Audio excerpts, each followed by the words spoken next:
OFW dahil nga affected din sila sa crisis sa bansa nila. Hindi natutuloy yung uwi nila, hindi natutuloy yung gala nila. Paano masusustain yung monthly ng mga sasakyan? Kasi yun yung pinagmumulan ng panghulog.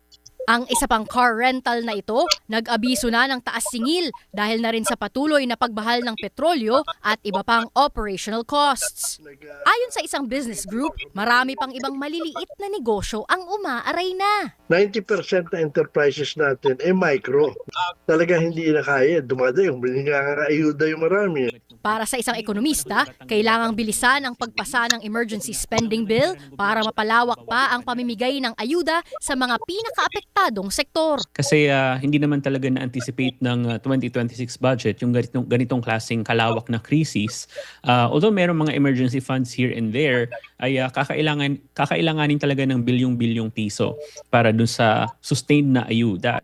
Pero tutol si Punong Bayan at ang Makati Business Club sa pagsuspinde sa fuel excise tax. Dahil kulang na nga ang pondo ng gobyerno, mababawasan pa ang kita nito na pwedeng gamitin sa ayuda at iba pang pangmatagalang proyekto. Isa pang problema, ayon kay Punong Bayan, ang inaasahang pagsipa ng presyo ng mga bilihin dahil sa patuloy na paghina ng piso kontra dolyar.